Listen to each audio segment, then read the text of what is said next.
But watching this back afterwards, I love YouTube, man. I've been trying to stream a little bit more also on TikTok. Not forget the TikTok platform. We got some followers over there. They're not quite like the YouTube gang, but we got a couple people. But TikTok doesn't save them afterwards, so there's no sense in like saying anything beforehand because no one's ever going to see it, so you're just like waiting for people to get in there. On YouTube, I can say, what's up, you guys? Welcome if you're watching this afterwards.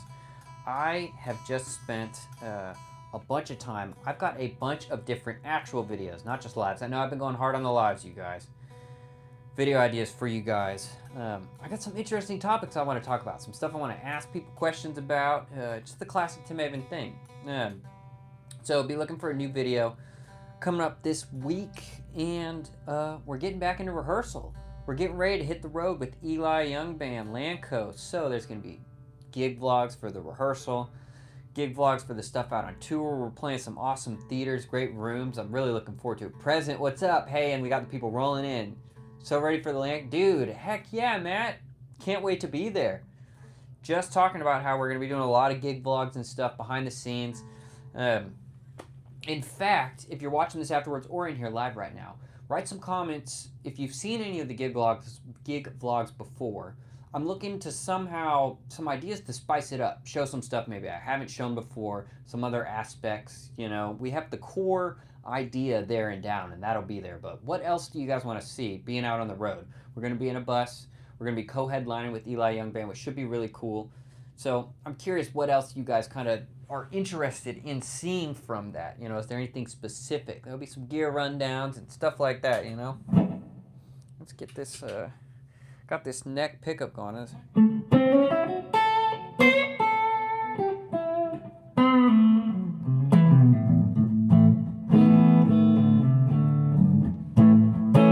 Man, I have not played guitar yet today, and you can instantly feel that, can't you?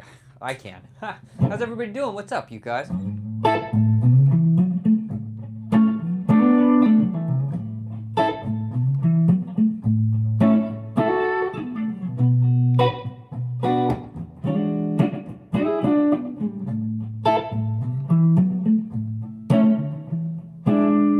little bit of that tumness, man.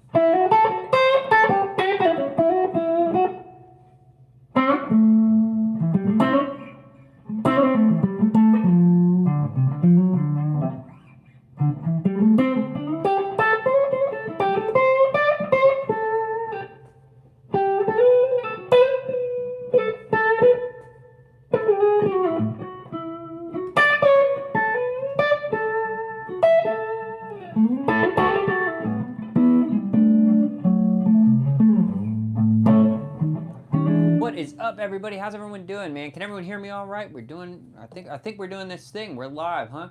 Curtis, what's up, man? Late lunch captured me some. Hey, Curtis, great to see you, dude.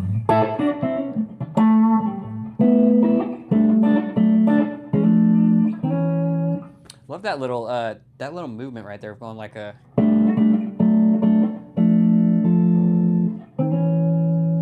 Man, it's great.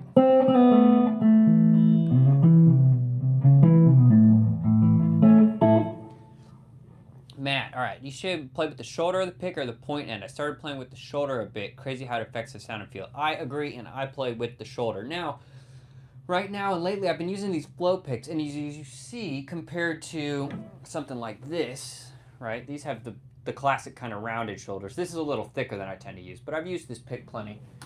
Right now I'm playing with these flow ones, but like a Fender medium is what I normally use, but I really like these flows, and these shoulders are just pointed the slightest bit, and it kind of gives me a little bit of the best of both worlds, but it's crazy. I can't even like play with the, I mean I can, but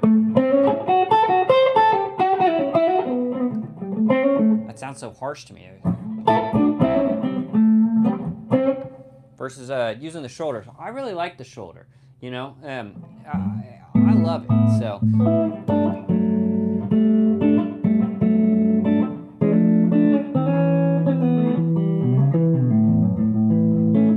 DH, sounds, hey, thanks, man. You liking the Suno backing tracks? You know, it's fun to mess around with. I think it's maybe good for ideas and stuff. At some point, I want to make a full YouTube video asking people about their thoughts and stuff. Because I had a lot of people that commented that were like not, I just posted like a short of it. that we're not about it, which I can understand that. It's a weird thing to navigate, I don't know the answers, but I think going on and trying it, it's interesting. I posted a little hook on the Suno's platform, like if you look up Tim Avon Music, and that little hook's got like 30,000 plays or something, and it's just something that I gave it a progression, and then it took the progression and just built the thing around it. It gave me 2 versions. I just picked one, and then I just improvised over the top. I added 2 different guitar lines. One's a little lower back there, and then one more out front, and then gave it space. And I just posted it. So it's fun to mess around with, Is it, man, it's a tough conversation, isn't it? I really want to make a full video on it, because it's plus or minus. I totally get a lot of people like not wanting to support it and stuff. And you'd think in my position maybe that I'd be like a staunch, don't support this. I don't know, man. I don't know. Here's what I can think benefits-wise. I'm not great at programming drums or doing anything else. Now, you're right. It's because I haven't put the time in to do that. I get that. But here, I can shop ideas and get some drum sounds and stuff pretty easily with it. Also, backing track-wise, you can infinitely just make any types of backing tracks you want. Just play over it. For actual music and stuff, it is tough as the vocals get better, or you're just creating the music and then you put a top-line vocal over it. Why would commercials be paying triple the money to someone that is going to make that from scratch when they could just plug it into Suno? Maybe pay someone just to do a top line, which is scary. That's some people that are losing work there. So I get both sides. I don't have the answers. It's fun to mess around with. I hadn't checked it out before, but I understand lots of people are concerned, and it's making music like accessible to anyone, because you can just type in a prompt if you wanted to. And what's interesting? How long until, let's say you just wanted to listen to a bunch of lo-fi type beats, and you just prompted it a couple times and generated a playlist of 15 lo-fi songs. You could do that in like 4 minutes, right? And then that's just what you're listening to. You're using it to be like, ooh, this is like my taste. I like it. How long until I can go on to something like that and be like, oh, I want to watch this kind of movie, this type of storyline, and then it just makes the movie. How long until like all this stuff you're consuming is more just like, oh, I was feeling this vibe today, and it's so, who knows? I don't know where it's going. It's interesting. It's interesting to mess around with, but I don't know. Hopefully, me playing guitar in front of people is one of the last things that it takes over. But you never know. I mean, who knows, man, right? Who knows? So anyways, curious to hear your guys' thoughts on that. All right, let's play some music a little bit. I'm going to throw on non-Suno backing tracks. We'll do some human-made ones. We'll just go to YouTube. While I'm waiting for some comments to roll in, let's go to YouTube and just, let's rip some backing tracks. Let's see. So, let's do like a funk blues backing track. What does that sound like? And I'm just going to do that until we get some folks in here writing your opinions and stuff. We got some people. Hey, I appreciate the likes. We got a quiet crowd today, but I appreciate people in here hanging out. It says funky blues, and this other one says crazy funky blues. Oh. Literally, you guys, I needed to practice some songs, which I'll get to at some point. If you guys want to watch me go over, I got to go over Lanco's stuff. We got like a soft rehearsal tomorrow.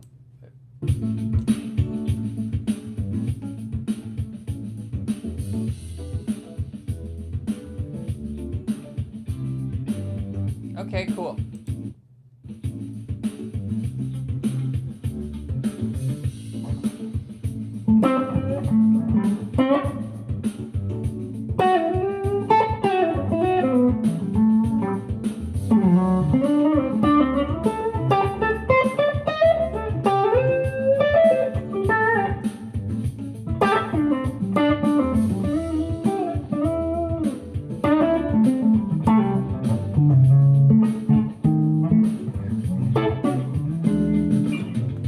Interesting, right? Like, this is where I could almost see me going in this kind of mode.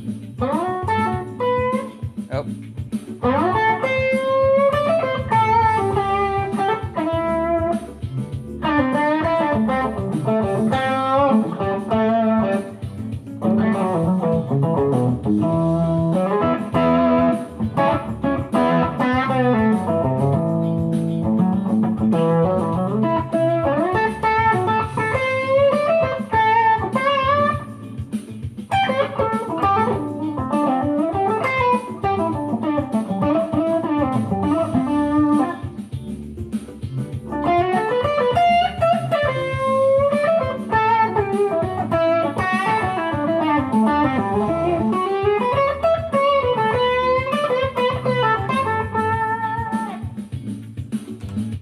making some stuff up. Sent 10 membership gifts. AJ, what is up, man? Dude, thank you.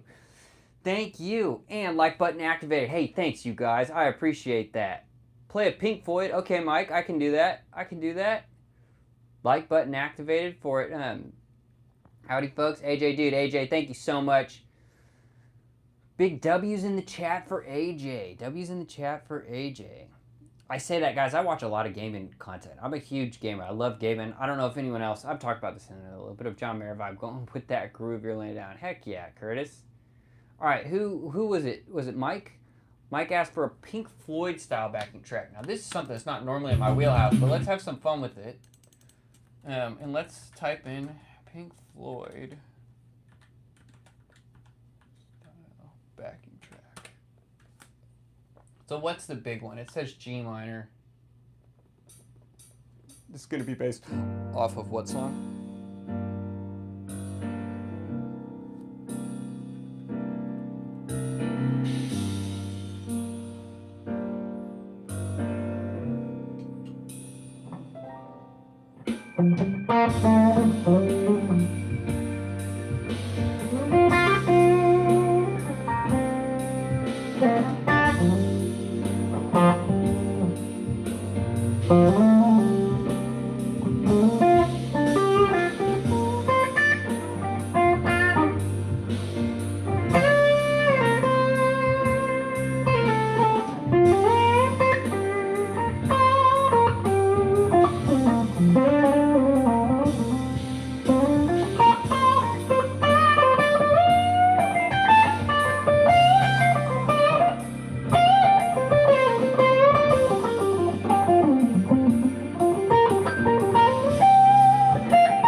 That's me, dude. That's not the best.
Okay, man, let's basically I'm gonna pause that.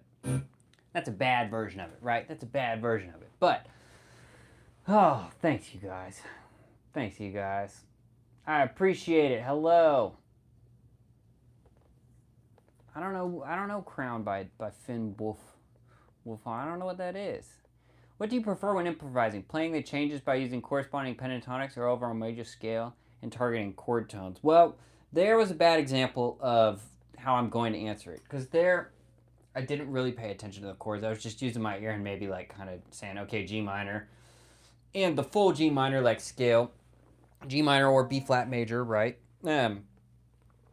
But normally, if I was doing that right, I would sit and be like, okay, what's the chords he's playing? And I could highlight them a little bit better. But I tend to think the blanket key and then what chords are coming. You know, sometimes that changes in like a hardcore blues where they're all dominant chords. Sometimes you really are thinking like, okay, I'm really playing out of the 4 chord right now. I'll play some examples, but whoops, waters.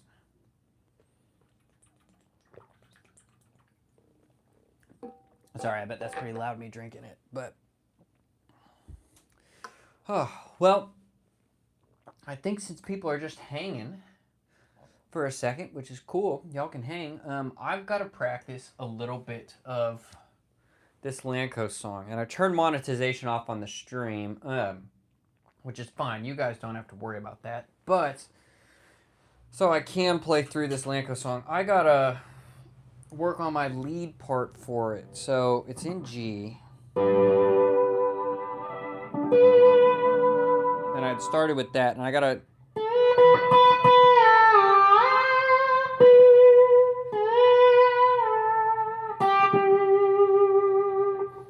remember what I played for the lead line and stuff on it. So I'm gonna look that up.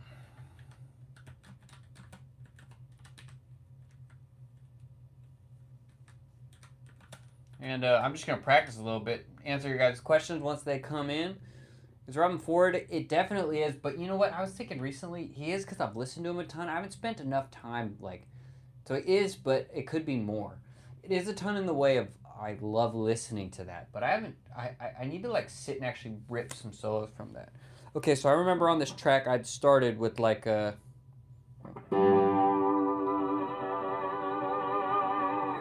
something like that. So you guys are gonna watch me just practice for a second.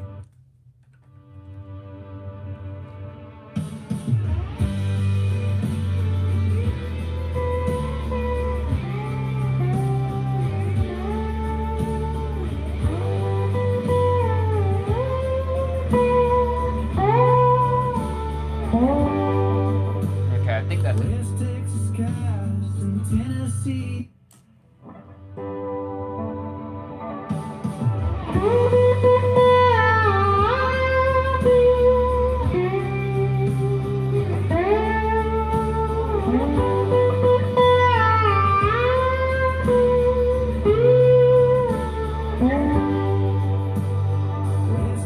Okay, so that's pretty easy. We're not gonna play anything here.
Okay, so the chorus is going 4, 5, 1, 4. Here comes the solo. This is what I really gotta practice. Okay, let me listen for a second. I played this.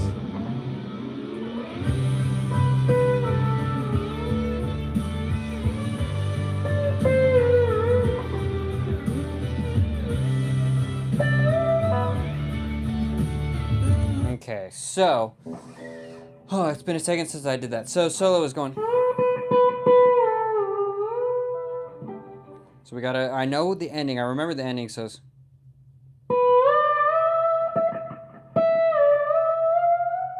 Okay, so it's.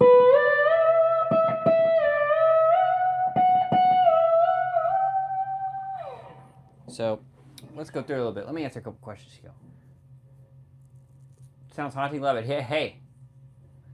Yeah, Isaiah, that's AJ. Shout out AJ. Send tip via Venmo. Hey, Venmo also. You don't have to, but you absolutely can.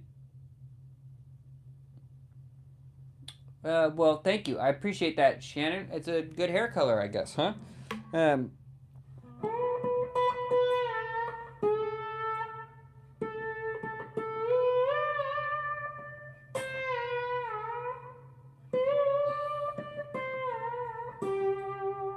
Okay, so I'm doing something like that where I'm going.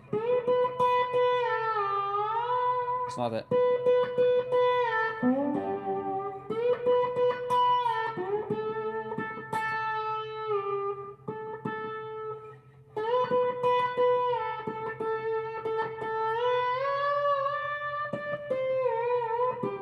What was I playing there? Oh, what did I play? Okay, sorry you guys. You want to watch how I relearn a solo that I tracked on here? This is it.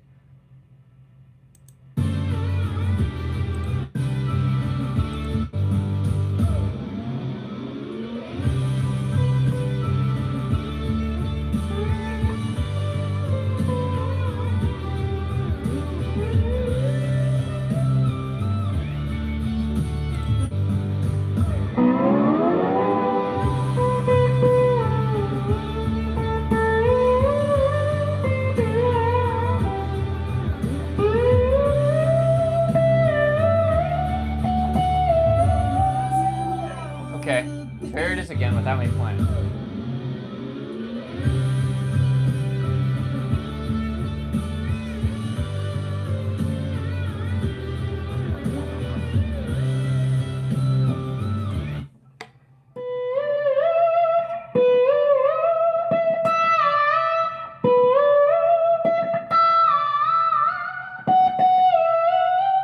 So wrong. It's off the 4 chord, and that's C, okay.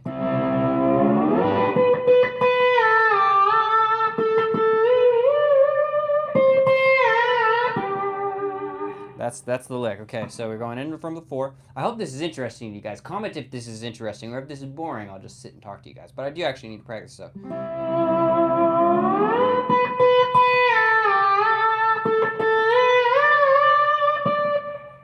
So it's...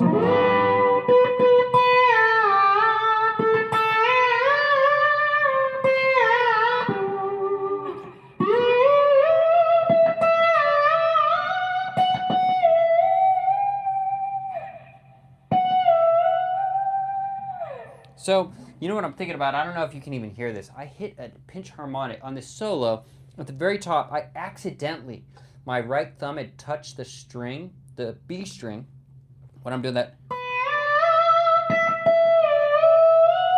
Right there. So I accidentally hit this pinch harmonic, and we left that take in there because it was so cool, but I like can't recreate it. It was an accident. So listen, I'll show you that part again. And I'm trying to work on, I can play the solo without recreating it live, and it'll be fine. It'll still sound good. In fact, no one's gonna know except for me. But it'd be so cool if I could consistently recreate this. So you hear it. I'll point it out. I won't play with it for a second. Let's go again. Okay, here's the beginning.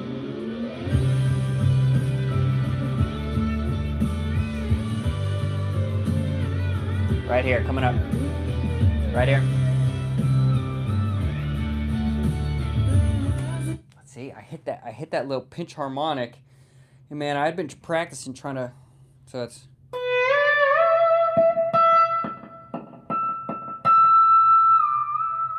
There it is. So it's my right thumb just barely touching the B string and then plucking behind it, right there. So if I played it right, it'd be.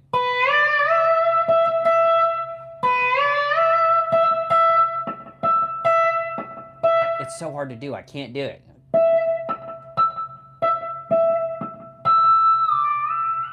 That's what it is.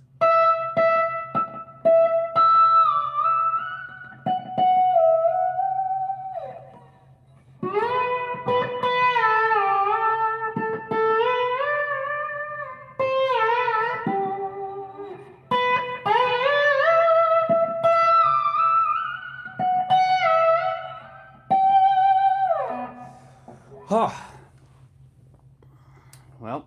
we're gonna see. You got this. Hey, I appreciate it. Isaiah, what's up? AJ, if you're interested. Hey, thanks, AJ. I appreciate it, AJ. I'm learning 6 by All That Remains right now. I don't know that. I've heard of All That Remains, but you know. So let's try it again. I don't know that I'm gonna hit the pitch harmonic, but let's hit the solo with it.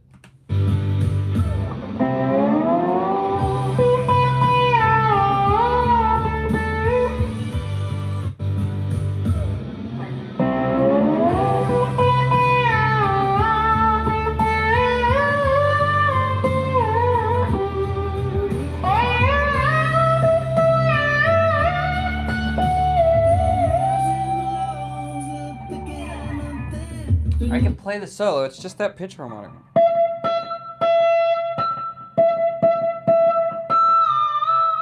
That's what it is. Man, that is hard to do. I know that might not sound that crazy. But that is a subtle thing that, man, it is hard to make it sound like that. That's both the ODR1 and the full drive turned on with the slide. And then extra delay and reverb, which gives you all that great.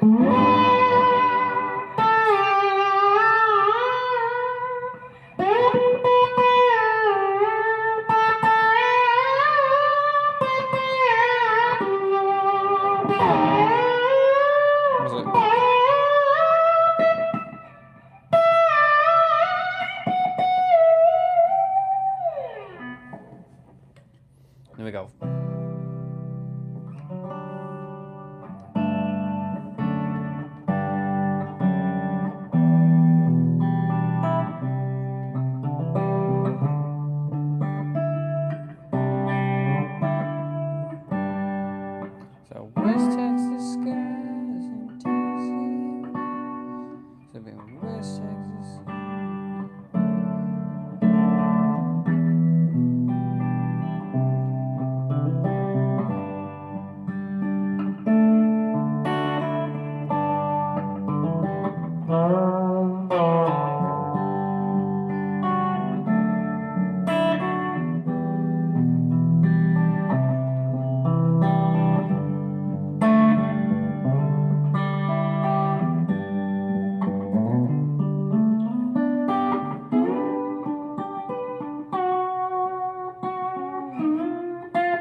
That's a good line. I'm not gonna lie, I'm proud of that line. Okay, I don't really dabble in any metal stuff. No, I never have. Never been. Just never really been my bag, you know. But a lot of people like it, especially coming on playing guitar online. I found like, man, everybody loves the metal stuff, you know.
Don't know any Pantera. Don't know any Pantera. Or same thing like Larry Carlton or Steely Dan. I like that stuff, but I've never sat down and tried to learn any of it. Well, out of my wheelhouse. I'd have to sit and be like, all right, I'm going to learn this today. You know what I'm talking about? Hey, what guitars are you guys playing on at home? Let's get interactive a little bit. This is a PRS DGT, right? From 2023. It's a fairly new instrument. These things are awesome, dude. You've been hearing on that bridge pickup. Bridge pick.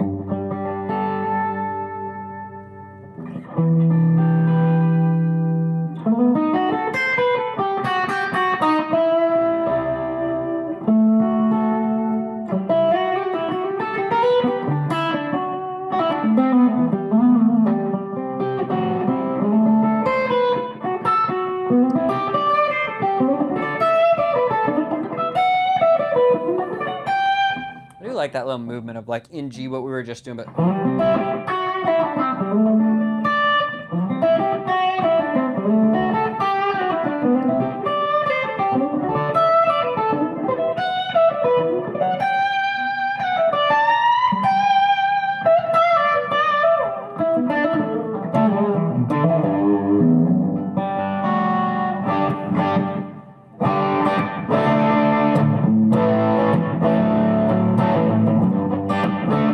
it's fun. It's fun to play with all that stuff.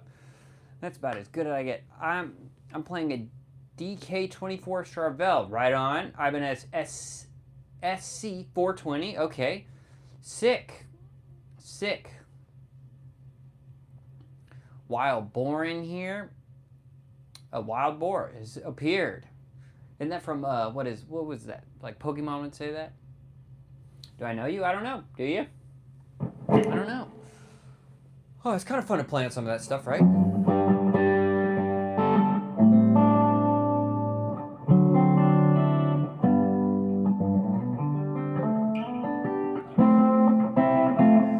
Tim said, what's up, Tim? You never made the video about what gear you used to gig in Nashville. What's up, Tim? Well, I can. How long ago did you ask for that video? That's a good point. That'd be a good video. See, because what gear I used to gig in Nashville, which I don't gig all the time in Nashville, not like I used to. You know, I got a lot of friends that are playing Broadway a lot and doing all that stuff. I like barely, if ever, do that now. I've had stints, right? But that gear is different than what I play with like Lanco in my band, which might be kind of cool. Maybe the video is like, here's what I'd take to Broadway. Here's what I'd maybe take to a session. Now, all the sessions I've done and stuff, which I'm caveat with most of it's with Lanco, there's great amps there. I just bring a guitar or two in my board. You know, although that's not completely true. On the last record, I did use this PRS amp quite a bit. I think we might have done a couple tracks with this Sir also, but yeah, there is a difference. So maybe, and like what amp I might bring to a rehearsal versus what amp I might bring to the gig. What amp per what gig, right? You know, it depends on what stage you're playing on, where you're playing, how much you want to carry, right? Do you want to lug the head and cabinet down to Broadway, or would you rather take the Blues Junior, or would you rather just go direct, take a UA pedal, take your Helix, whatever you got, and you know? So there's lots of ways to do it. That is a good video idea, though, you know, talking about some stuff like that.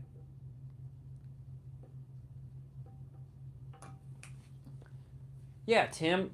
Well, I haven't made a video yet since last month, and I've got a bunch of ideas written down. I've got to get to recording. I just got a new phone today. So hopefully some of this stuff will look a little even better. But yeah, amps versus modelers, kind of what I just ran down, Tim. You know, it all depends. Specifically the amp versus modeler case, that kind of comes down to player choice, with the exception of there is a good handful of bars down there that only let you go direct in with no stage volume. And if you don't have an amp modeler, they have something there, which honestly, who knows what that is. Maybe it's great, maybe it's terrible. I'd err on the side of it's potentially terrible. But, like down on Broadway, my choice would be a Blues Junior. I've taken every one of these amps before. I've lugged down the literally Sir Bella Reaver, which this is a very heavy head. I've lugged down this head, which is half as light as this Sir head underneath it. And a cabinet. I love doing that. When I'm not playing down there a bunch, and it's the only gig I have down there in a month, sometimes I like to take the gear I really want to use, even though it's a little more of a hassle. But if you start doing it every day, every other day, 3 times a week, you start thinking a little bit more about like, okay, do I want to bring this head and cab down here every single time? That's a real pain.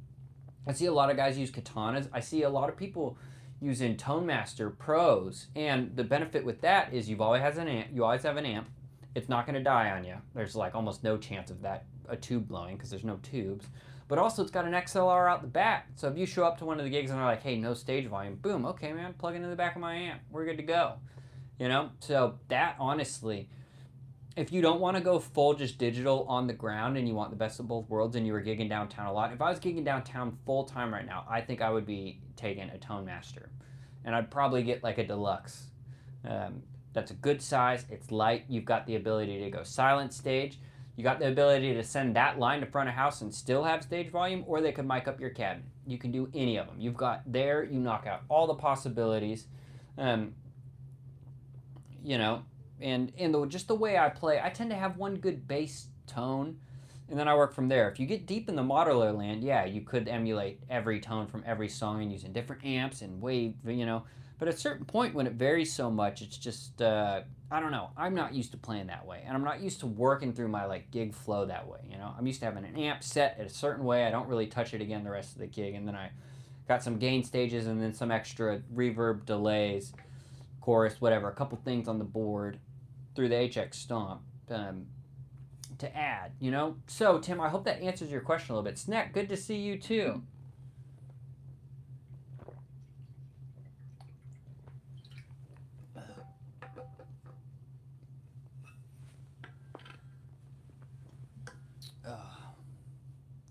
PRS, it's a good guitar. I like these, man. Once again, we got some new people in here. What are you guys playing on at home? I know I'm sitting talking a lot, but I love that lick. I keep playing that lick, just that major, real major. It's a great.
Tim, yes, so I'm sorry, it's a Fender Tone Master Pro is what they call them. Now, they've got a full complete floor unit that's like a Helix. But they make like a deluxe reverb, and it looks exactly like a deluxe reverb from the front. Everything's the same, and just in the very bottom right of it, there's a little label about this big that says Tone Master.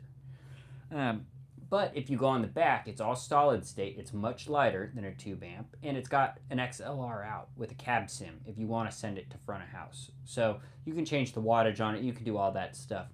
But those Fender Tone Master Pros, now I'm not going to lie, it costs, I think, maybe $100 less than just buying a full-out tube one. But if you were playing Broadway-style Nashville gigs, cover gigs all the time, you know, I think that's what I'd be using. You get the best of every world. You can always go direct if you have to. You can always go direct/amp on stage if you want to. And you can just have an amp that you can mic up. And I've played through that amp a bunch of times on gigs. Now, when I've played through it, it's just actually the amp, and we mic the amp. No XLR in the back. But if I was playing downtown, X amount of nights a week. One point, you're probably playing at Luke Bryan's, and Luke Bryan says, nope, no stage volume. No stage volume. Okay, boom, dude. I still got my amp up here, but you take it out the back. And every sound man down there knows what a Tone Master Pro is. There's not a guy that doesn't. And guitar players hate him for it. Sound people love him for it, you know? Yes, JP, yep, that's exactly what I talk about. I agree, man. I've run that amp just like a normal amp, you know? Put my pedals in front of it. They sound great. They sound great. They work well. You can change the wattage in the back. You know, we've been taking one. In fact, we're going to. So for this Eli Young Band tour, I've got the rigs in progress. The main thing is going to be this HDRX20. This is what I'm going to be playing through. And it gets too loud in here. If I turn it up to try and show you guys the actual tone, I think it's going to be way too loud. I know who Django Reinhardt is, and I love that stuff, and I admire that playing. I can't play a lick of it, literally. But I love it. That gypsy jazz stuff is so cool. I'd love one of those guitars. I don't know what they're called. You know the acoustics that like have the weird hole? It's what like Django would play, right? Awesome stuff. I can't play like that at all. One of my buddies, Emil Worsler, can rip that stuff. My God.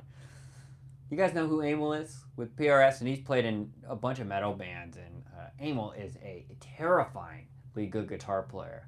I was just hanging out with Emil 2 weeks ago. Great dude, man. Become a good friend. He's helped me with all the PRS stuff and whatnot. Emil's a real good guy and a killer player. I go to the PRS showroom literally just to kick it with Emil, you know?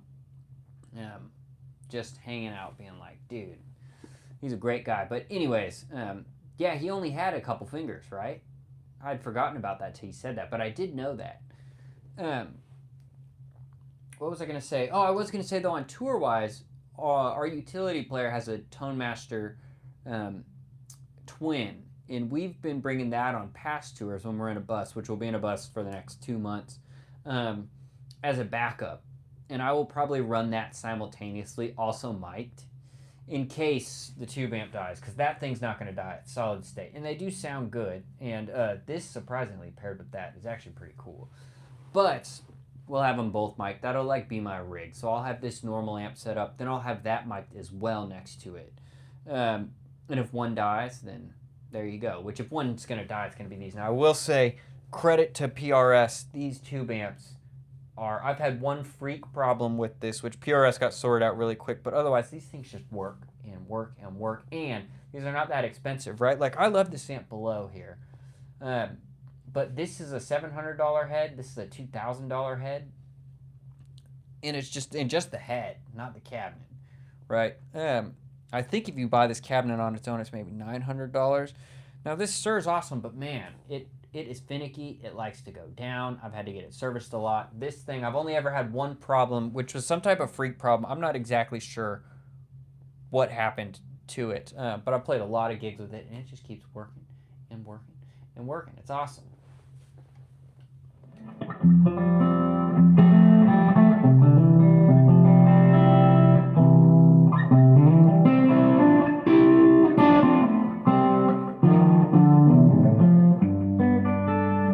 doing a lot of that type of tone today, huh? Here's what I'll take.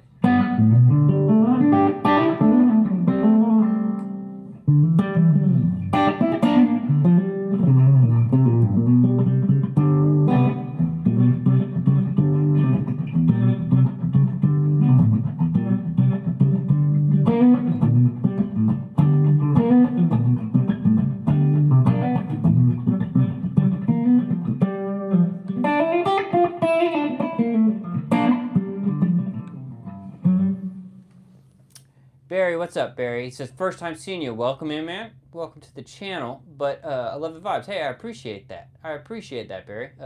Tell me a good movie or book. So I'm not much of a book reader.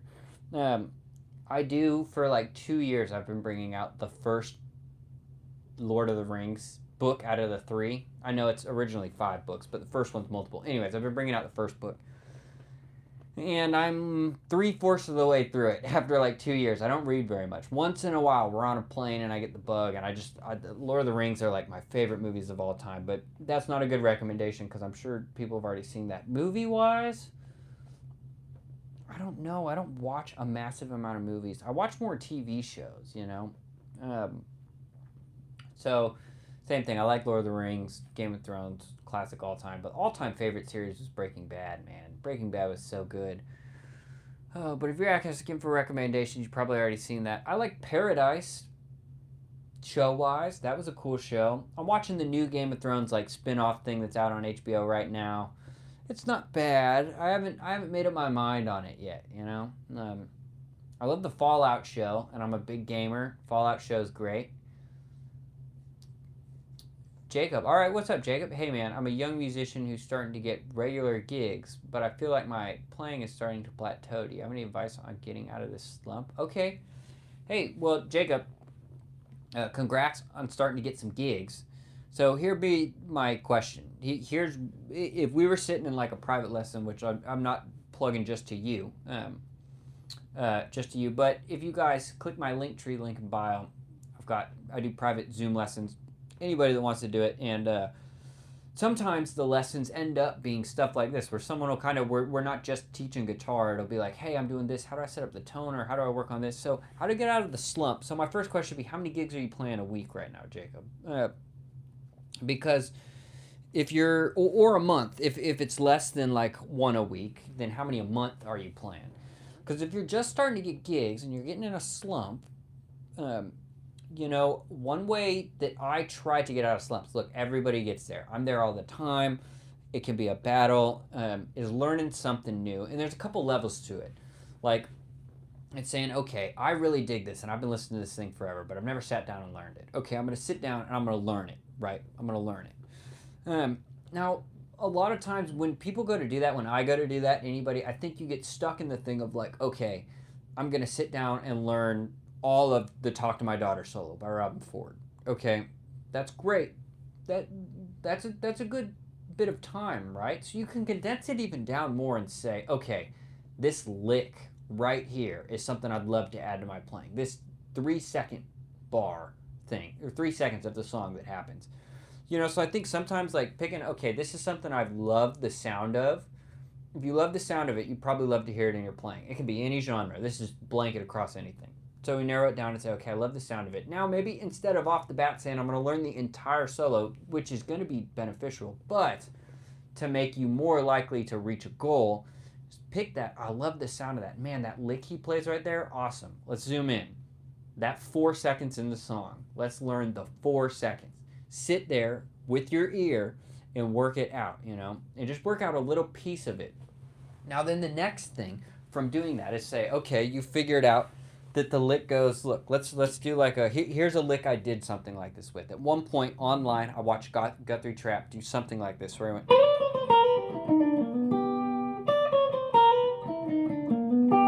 So at one point I sat and I was like, that's really cool. I learned just that lick.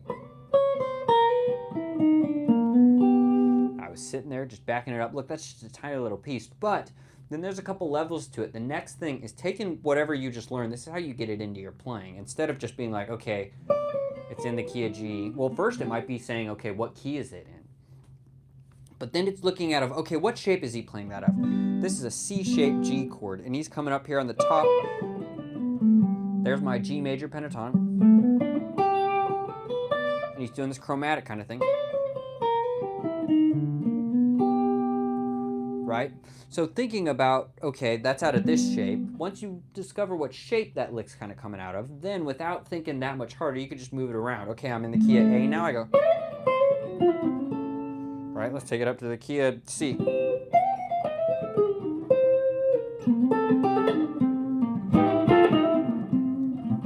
Right, let's go out of the key of E.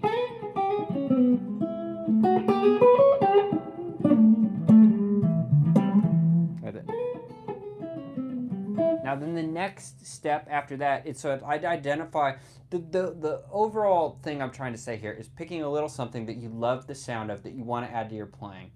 You're focusing on it. Then it's figuring out, okay, what shape is he playing out of this? Can you play it in the key of C? Same shape, you know, just move it around. And then we start thinking about, okay, how do I play it in a different shape? And that's where it comes into saying, okay, what's happening behind that lick? Why does that sound that way? And here, right, he's sliding up But the heart of it is he's going, and I'm going to talk intervals for a second. He's going 5, and he's going to chromatic walk it down to the 3. Minor third to major third. That's the beginning of it. So if I wanted to do that in G somewhere else, once I know those intervals, I can say, okay, what if I'm playing G in this G pentatonic? Right? Then I take those intervals and I start on the 5th and I go, right? So you can start moving that around some. See what I'm saying? See what I'm saying? Right here you go. Now sometimes the lick won't work out the same exact way, but the thing you're flexing in here is trying to understand what it is. And that's how you're going to start adding it into your playing. Where if I'm down here and I want to go, right? And I go.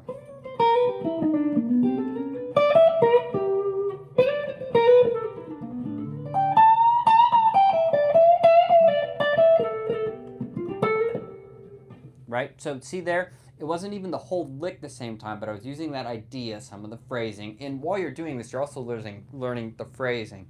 So that's how I have found the most effective to start getting me out of a rut. Thank you, AJ. I appreciate it. And so anyway, sorry, I was reading through those messages. I think that's, and honestly, I was just thinking about making an actual video on this, about taking like an overarching thing, then breaking it down to a small piece to learn that's attainable in like one sitting, instead of like, I'm going to spend a week working on this solo.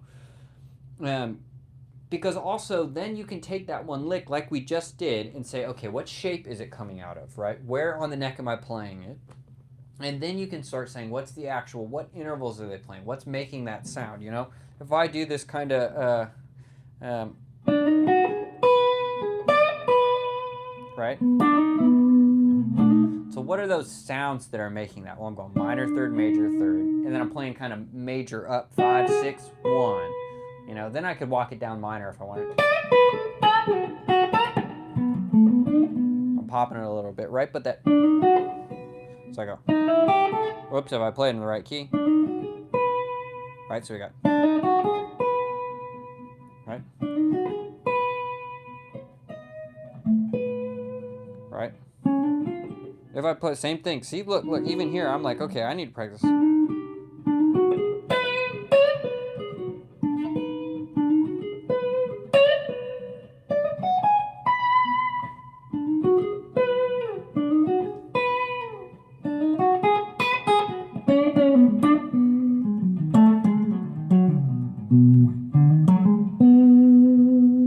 Right? So my whole point in saying that, right, is like, see how we're taking something, moving it around. Now, my extra thing when I asked you how many gigs you're playing a week or a month are, is if you're playing a couple a month, you know, if you're just doing one a month, you won't be able to rely on the gig as much. But if that starts going up and you start playing twice a week or just 1 gig a week, you're going to start getting a lot better just because you're gigging. If you're playing, you got to take solos. You're going to, there's so much that's going to happen there. So anyways, I ranted a bunch, but let me see if I hit a couple of those questions. I don't even know if Jacob's still in here, but hey, what's up, Awa? I'm good. I'm sorry you caught me ranting on answering some questions, but I hope that helps, you know? Any advice for songwriters pitching their stuff to publishers/artists? I put my demos up on all platforms, but I'm not real sure where to go from there. Okay, JP. So I'll caveat that with this. I don't do that very much. In fact, essentially at all. But I'm around people that are doing that all the time, constantly. And I am going to be completely honest. I think your best bet if you're starting off, especially if you don't live in Nashville, is finding someone that's an artist. It's just going to be small time maybe. That's where you got to start, and trying to write with them. And then pitch some ideas you had. Hey, I like this song, I like that.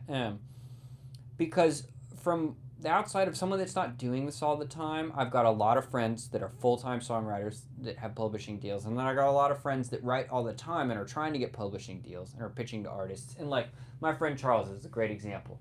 Great songwriter, great artist, and all kinds of stuff. But he writes a lot, and he's gotten a bunch of cuts. Now, not all of them are cuts by stuff you've heard, but they get streamed, you know.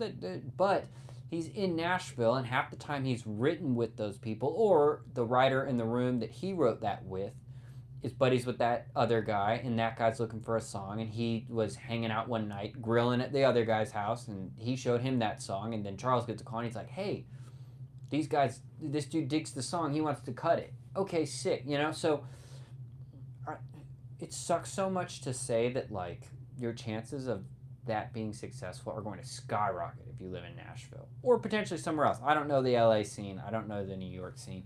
Nashville is expensive to live in, but it's not as expensive as those places. I'll tell you that.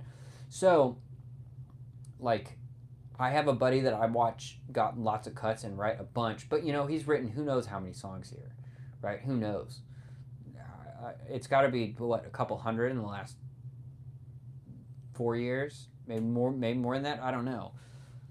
And, you know, he's got a handful of solid cuts from artists outside of himself. Once you have a publishing deal, same type of thing. But, like, Charles potentially could get a publishing deal at any point. It's because he's writing with other people on a publishing deal. Then those songs are getting pitched to a little bit bigger artists. Then a medium-sized maybe artist picks that up. Then the publishing deal says, or the publishing company might reach out and be like, hey, Charles, got some cool stuff, you're writing all the time, maybe we could work something out, you know? And then that comes with a whole extra set of things of, you sign, maybe the publishing deal will pay you, not maybe, I mean, I guess they will, but you have to recoup that money. There's a lot that goes into it, and I don't have a publishing deal. Now, I'm the only member in Landco that does not have a publishing deal. Everybody else has a publishing deal, and they're writing consistently every week, playing for people, with the exception of Brandon. He has some deals, but his are a little different. Brandon doesn't just write with random people. Who's our singer?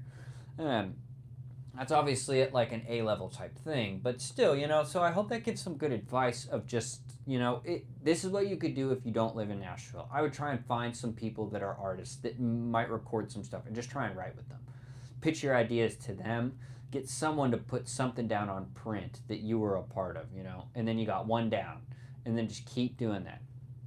But the big overarching advice, as hard as it is to say, if you're really interested and passionate about doing that, if you're not in Nashville and you want to like really try and do it, I'd move to Nashville, man. It's just, you know. I'm still here. Hey, absolutely, Jacob.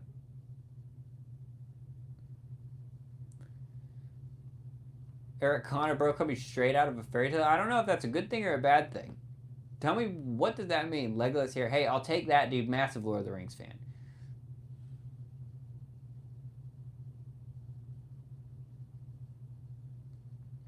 So I don't know exactly what your comment means. I like all those people. I don't listen to any Petrucci, but I love Bonamassa. I also love Satriani. You know what we were trying to work out the other day on stream was the... let's see if I can even remember it now. Ooh, I don't know that I can.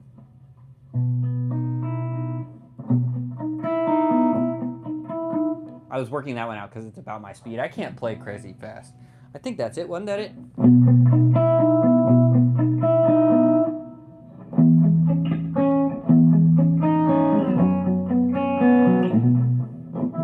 It's hard to do that switch right now. I haven't practiced it.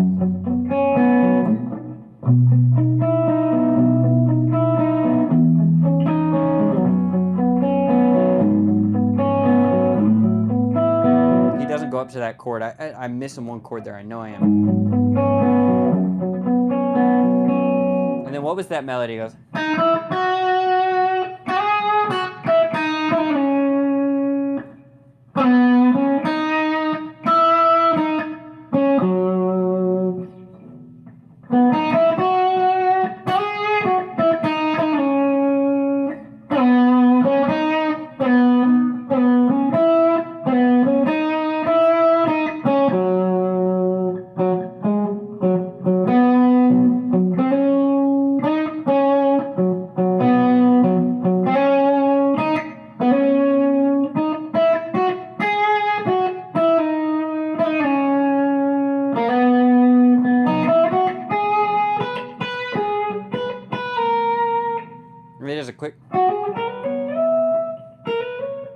Who knows? I don't know where it got. That's as far as we got. This is a crazy chord right here, you guys. I'll tell you what. This is crazy.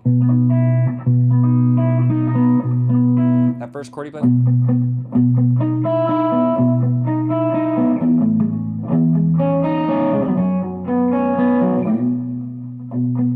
I'm not good at switching back to that yet.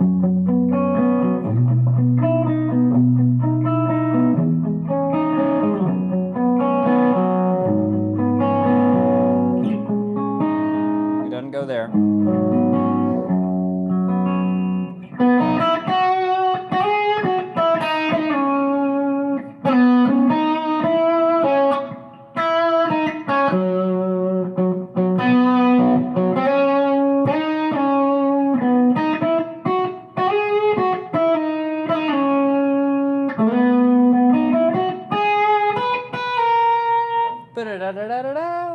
I didn't learn that part.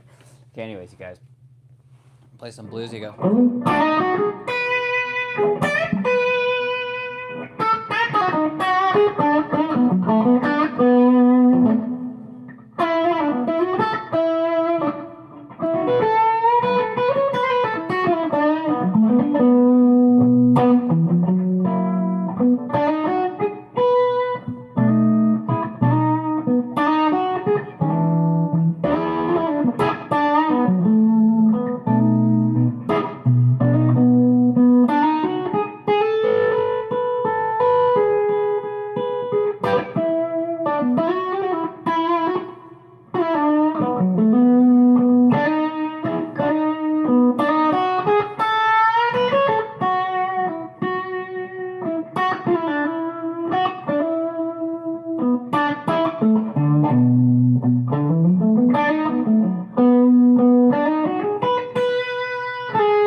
I'm ready to go.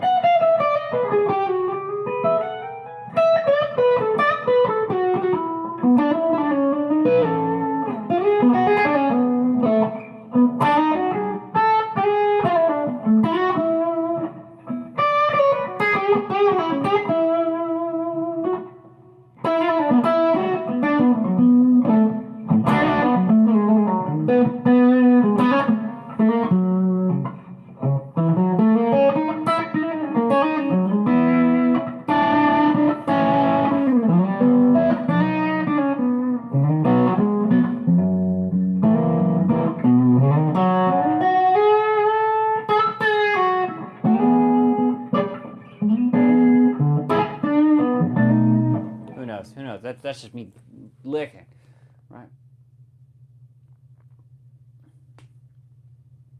Thanks, you got it, Tim. Drew, he said, how are you giving the opportunity to play in Lanco? Hey, Drew, I don't even know if you're still in here, but great question. TikTok, man. I had like 4,000 followers, and I was making videos like I do on my YouTube page. If you follow YouTube at all, like, what's it like to be a guitar player in Nashville? Just trying to be like, you know what? Maybe I could talk about from a real perspective what it's like, and either encourage or discourage younger folks or anybody. It doesn't even have to be age-wise. Coming down here, if they're thinking about, hey, I want to move to Nashville, I want to try and do the thing, because this shit is hard. It is hard to be a full-time musician. And I was just making videos like that, and the guys were looking for a new guitar player. And since it's a band, so normally, check this out. If who's a country person you like? I don't know. Let's say Keith Urban. No, I know Josh, and Josh didn't get the Keith Urban gig the way I'm about to explain. So maybe this isn't a good example, but A-list artists like that.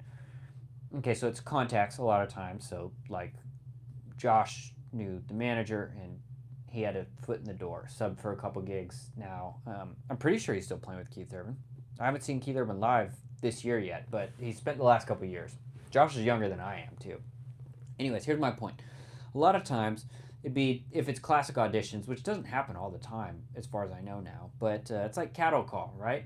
So you've met someone along the way that somehow has a connection, and he's like, hey, we're looking for guitar players to audition for X. Okay, yeah, man. You get the call, and it's like, hey, we'd like you to come audition. Are you interested in doing this? Sure, let me audition. Okay, here's 3 songs. Your time slot's going to be from 2 to 2:30. It's sound check on Thursday the 19th, whatever, right? You know, you show up. Most of the time at that high level like there, the artist isn't even going to be there. At the lower level, the artist might be there. They're most likely not playing with you at that mid-level. Maybe they're there and they're just sitting on the couch. But, like, I got a buddy that plays drums for Jake Owen, right? On his audition, Jake was not at the audition, right? They videotaped him. It's management there. It's the band and the band leader. And, you know, there's 10 people a day auditioning. Then they might ask you a couple questions. They say, hey, thanks for coming out, man. Well, you'll hear back from us in the next couple days. Okay, great. So then, you know, one of those 10 guys is going to get a call back saying, hey, man, we really liked your stuff. I'd like to bring you on. And then things vary. Sometimes maybe you sign a contract for a year. Sometimes they say, hey, it's $500 a show. That's what it is. If in 3 weeks we decide it's not working out, they're going to call you and say, hey, man, we're going to go a different direction. You don't need to show up to rehearsal today. Boom. That's how the cookie crumbles for the vast majority of side players.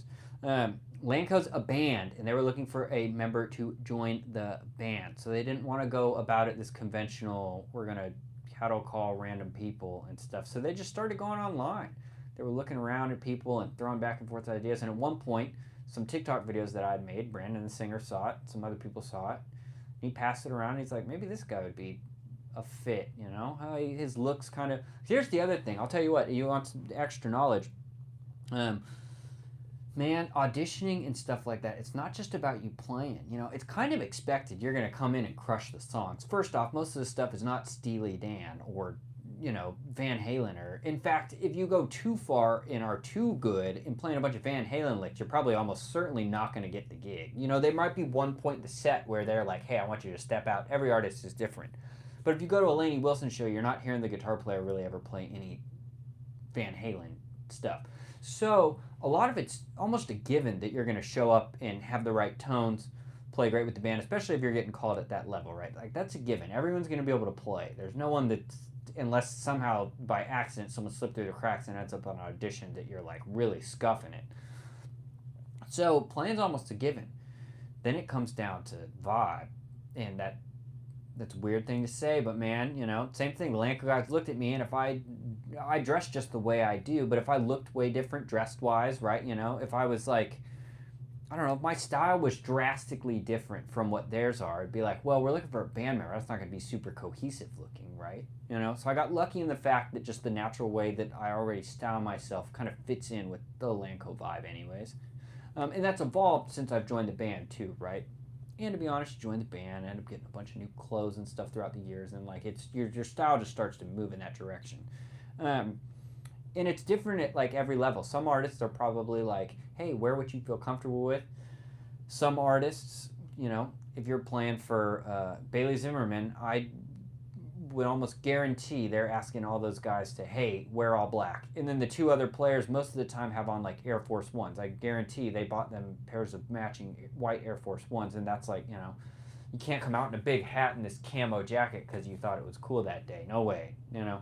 But band-wise, I can wear what I want. Now, if I came out in like some sparkle, super out there something, the guys would be like, whoa, that's different, you know.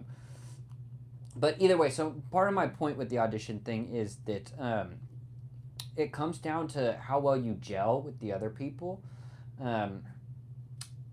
And like your look, your stage presence, and your hang and stuff. You know, when you go out on the road, dude, the vast majority of the time, you are not playing guitar. You know, if I'm going out for 3 shows, the amount of time I'm going to be playing guitar, sound check for each 3 of those shows, and then let's keep it long, say 3 90-minute shows, okay, back to back. So that's however many 3 90-minute sets, and then 3 sound checks before that. And then that's it. But if you're out Wednesday night and you come back Sunday morning, you're spending way more time just hanging out. You're spending way more time getting coffee next to the other guys in the bus, or eating breakfast or dinner, or going out for a drink afterwards, whatever you might do, you know. So a lot of that comes down to, those are major factors, you know. And there's a billion players that have gotten gigs, and then the people are like, oh, this isn't a great fit, you know. Or lots of common stuff. People drinking too much. That's a great, easy way to get fired. Drinking too much, getting belligerent, super easy. Especially as you start going up levels, dude, you are disposable. You are disposable, you know. There's certain older acts like Keith Urban. He's played with a bunch of his band for a little while, although one of his band members left. I have no idea the story behind that. Maybe Jerry just decided he wanted to leave. I have no idea. But, you know, when you're on some of these like mid-level artists that are signed and they're putting a band around behind them, and those people haven't played with a bunch of band, dude, they're running through people all the time. A lot of the times, that's what it feels like. So you slip up once, you know, you get too drunk, you play a bad show, out. There's a billion people in line waiting behind you to take that job. Get on that bus. You know, there's a lot of people. So anyways, all that to say, I know I went into a tangent, but if you're interested in how some of that stuff works, how it works, Lanco is a band, and it worked different, and they hit me up on Instagram. And it's a lot more almost like homegrown mom and pop brand. I showed up to the audition. There's no management there, which is way cooler. Instantly, I was like, this is the shit. These guys are operating at a high level, but there's not this manager breathing down my neck like, you better not mess this up type of whatever, you know. Not every manager's like that, but I've run into those situations before, dude. I want to make a whole video on one guy. I'd never actually do this, but I got one guy specifically in my mind that was just so mean and terrible to be around. And I won't say his name on here. But anyways,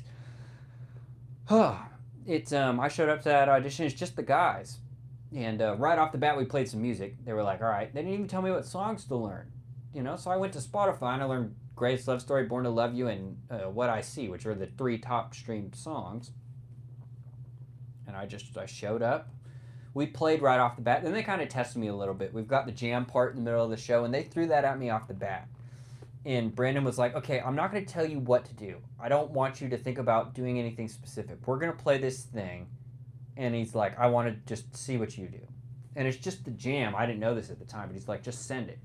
So I did the best I could. We jammed. I started going. I just started fucking sending it, you know. And it wasn't great, but I did the best I could. And the guys were like, okay. And then we sat and had a beer for like 3 hours. And they told me about the band and meeting everybody and what I'd done and stuff. So it's funny. I talk so much and give advice on like how to maybe try and get gigs or how it works and stuff, but like my main job and career-wise thing is absolutely unconventional, and you could never hope to. I just got a random, you know, it's right place, right time kind of thing. I was posting those videos, they happened to see it, the vibe happened to fit, my playing happened to fit. It's a lot of, you know, it just happened to fall in place. I got lucky with a lot of hard work leading up to that luck. Anyways, I ranted for a long time on that, you guys. I appreciate the questions, and let's see how much. Whoops, sorry, how many more questions? Okay, we're way behind on the comments, and I haven't played any question or any guitar in a minute. Okay, Avon said I missed their comment. It said, what do you think about music? Is it peaked? Or morning music come in already settled genres? For example, blues. I don't know, man. There's new songs that I hear that I like, and there's old songs that I hear that I like. So, has it peaked? You know, here's my thing. Country-wise, there's some cool new stuff coming out. In different vibes of cool. I really like Ella Langley's stuff. I love the singing. I like the writing. The melodies are awesome. The vibes are cool. I think it's really good. That's like current country that I really, really dig. But the other day on Spotify, I turned on Keith Whitley Radio, and all of those songs that were coming on, I was like, dude, people aren't writing progressions like this anymore. People aren't writing parts like this anymore, you know? Which some people are. You go listen to a Zach Top record, that's kind of that vibe. But that's what, one person. So, no, I think there's still lots of cool stuff. I mean, honestly, like, I watched the Grammys. I like watching all the award shows, you know? Grammys, I'm always like, I like the country ones so much more because there's so much more real playing. The Grammys, it's lots of like dancing, and that's not really my vibe. I'm a player, but I still like watching them. But the Olivia Dean stuff, she won Best New Artist. I was listening to some of that record today. That record is hip. That is cool. It's got a lot of cool tones, great melodies, just cool. It's cool, you know? Has versions of that been done before? Well, yeah, but I dig it, you know? So, yeah, there's just like a lot of, I don't know, a lot of cool stuff. So I don't think it's peaked, but it depends. Are you a cynical person or an optimistic person? You know? And some of that comes down to it. You guys, I got this new phone and it like vibrates when I touch. I don't know if that's like I don't know what that is. Anyways. Okay, hey you guys, I'm way behind on some of these comments. So let me get through everybody. I'm sorry I've been ranting so much. Good advice, thanks. Way up in Michigan. Would love to move near Asheville. I'm working on convince my wife. Hey, I get it, man. JP, I know I not hate giving that advice. Here's the deal. That's me giving you real advice. That sucks to hear. And it sucks to say, honestly. Maybe the music industry will change more and that'll be a thing. But for what you were talking about with writing, that's my honest take. Hey, y'all. Upper Peninsula near... Yeah, I get it. I know you don't seem to play rock metal type stuff. Yeah. I was curious if you ever play a 7-string and try to attack more out of the box genres with that. I've never really played a 7-string outside of like just messing around a little bit in a guitar store. I do get it. Yes, that's okay. I don't know Iris. Iris is in a different tuning. I know Iris. I know the song Iris though. I've listened to it 1,000 times. I grew up on that, man. The Goo Goo Dolls. See, I got a gig on Sunday, but I can't drink because I'm 13. You got a gig on Sunday but can't drink. Well, that's great. It's even better that you don't drink. Even if you weren't 13, that probably helps.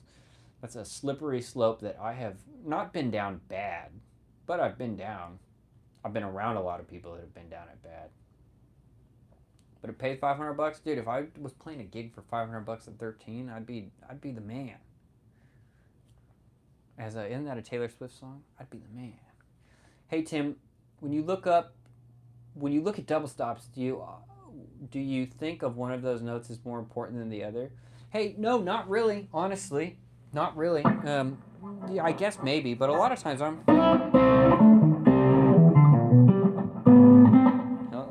Let me get that groove off a little bit. Some of that intense stuff. But if I'm sitting here doing like.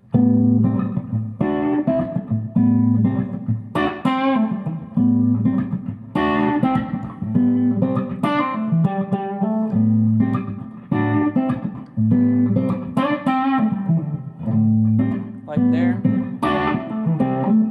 not as much, not for those kind of just pentatonic.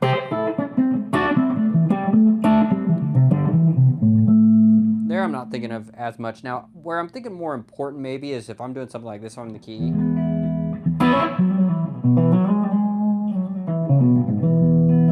And I do these type of double stops, these 6.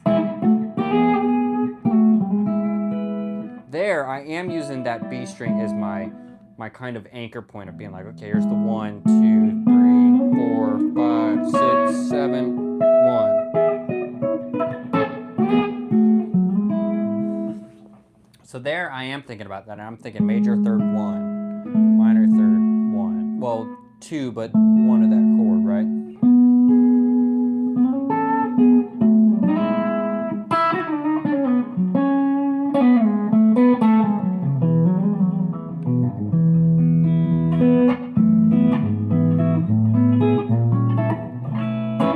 Okay. For real, glad you mentioned it. Hey, which country I'm in? The U.S. Is that what you're talking about? Hey, thanks, Everett. I appreciate that. Also, good to see you in here. I love Ella's old school feel. Yeah, we got someone else in here that's about it. Dude, that stuff's awesome. I'm watching this with a zombie of a pair of headphones. I'm not sure exactly what you mean, but...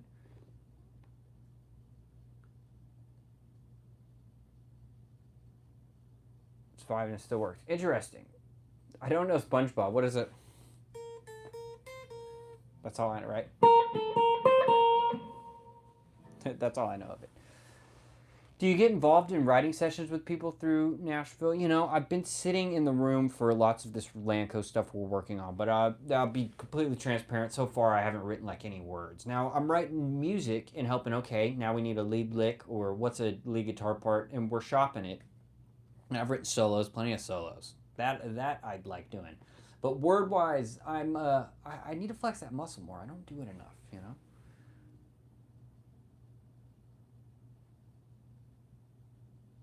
Oh, interesting. Iris out. Well, that I don't know. I bet we'll be in McAllen, Texas at some point. My wife said we can move to Nashville. Boom. Hey, she'll love it too, man. Nashville's a lot of fun. Do you prefer to pick with your fingers or with a pick? I find fingers get such an incredible tone like Clapton. I've recently started switching over to play with my fingers. Fingers. Nowhere near your level. Well, that's okay. Just takes practice. I like doing both. Sometimes you want the all that pick, but sometimes you want it.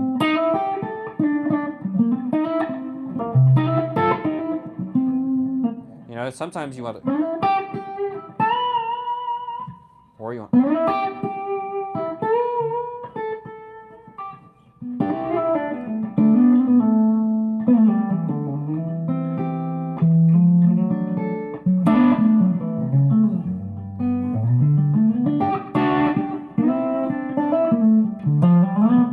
So I love doing that finger stuff, but I'm always holding the pick in case I need to then.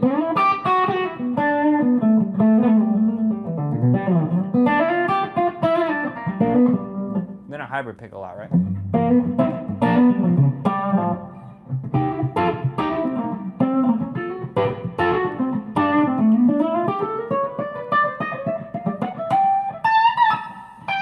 That was an interesting lick right there. That's me just sending it, and I kind of walked out of it. Hey, thanks, G-Kid. I appreciate that, man. Can I stream with you? I don't have that turn on for this one, but I have thought so many times of one night we should do one where I do. That could be a terrible idea, but it might be kind of fun. We do something. I want to do it on a night when like more of my regular viewers are like, okay, I know I'm at home. Be like, okay, if someone comes in, we give people 5 minutes. We can hang, talk, whatever. You know, that could be kind of cool. I think she's just tired of the snow up here. Yeah, well, we just got a bunch of that too, but you own that, you own a guitar. And plenty up in the up, that's for sure, yeah. Hey, Benny, I appreciate that. Hey, thanks, man. You know, it's kind of a cool loop thing that I was doing at one point.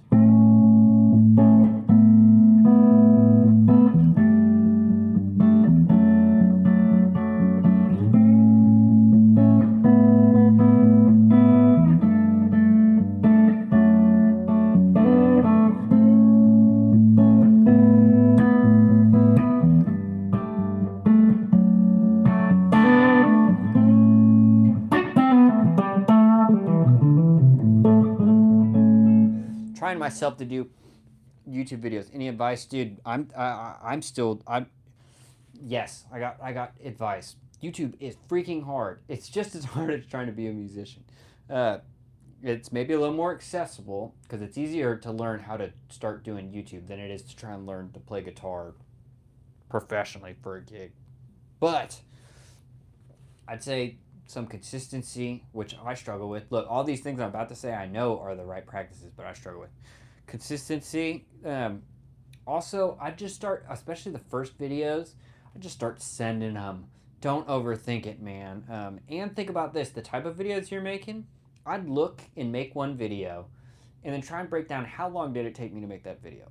Did I spend 4 hours editing it? Did I spend 3 days editing it? You know, because if that becomes your normal workflow, it's going to take you 5 days to shoot a video, upload all the stuff, make the thumbnail, you know, where if you can see, the problem is now I'm making my videos a little more complicated and they're starting to take longer. But off the bat, dude, I was setting up my phone, just talking at it, rambling, no cuts. I trimmed off the ends, sent it.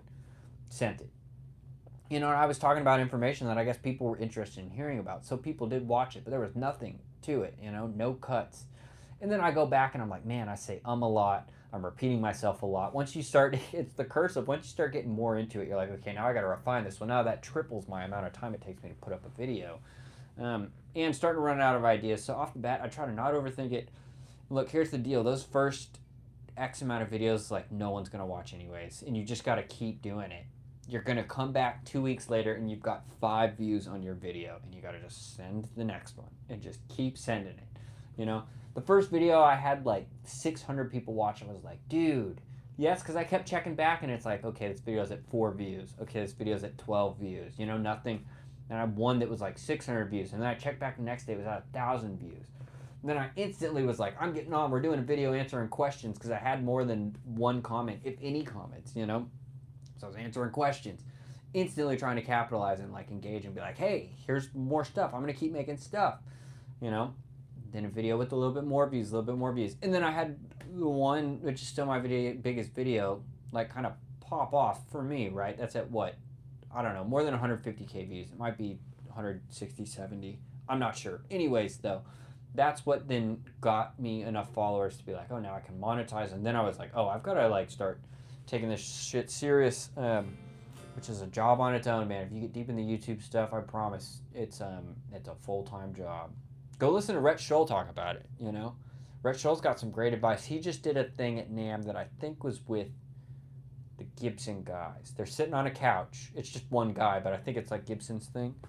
And he interviews him. Go watch that. Rhett talks a bunch about doing YouTube and how hard it is and stuff. And like, I've gotten kind of lucky because I have not been treating it like a full-time job. But his thing is like, be prepared to treat it 40 hours a week like a full-time job for 2 years before seeing any monetary impact.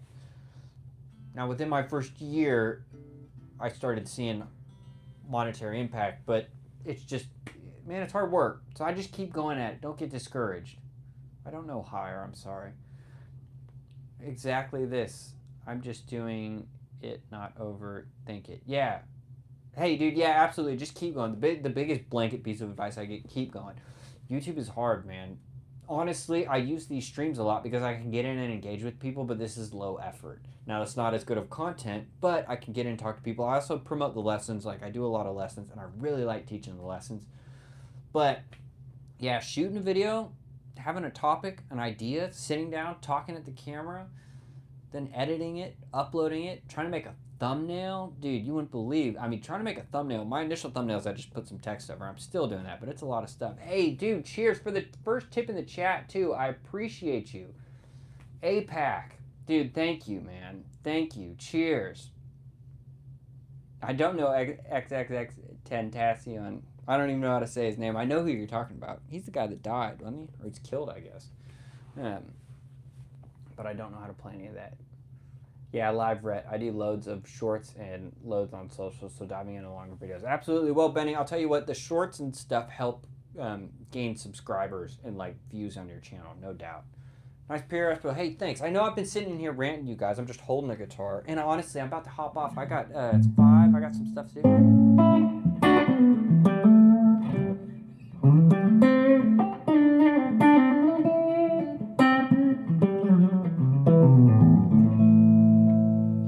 Flip down to that back and get kind of...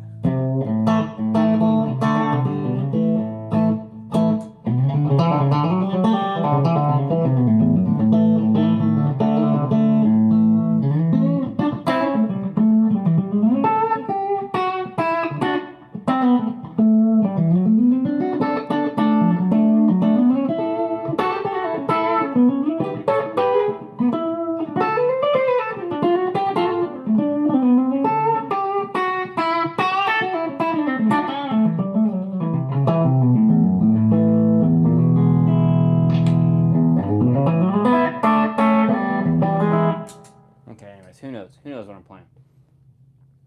Absolutely. I hope the advice helps. Okay, you guys. I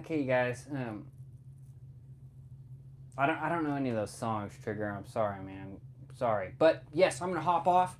It's that time, dude. I got some stuff to do, get done around the house. But hey, great stream, you guys. If you're interested in lessons, you can click the link in my bio or email timhavenmusic@gmail.com. Same as my username. But the link in my bio has a little form right off the bat. So, all right, you guys. Until next time. Hey, thanks, Trigger Point. I appreciate you. Till next time, peace.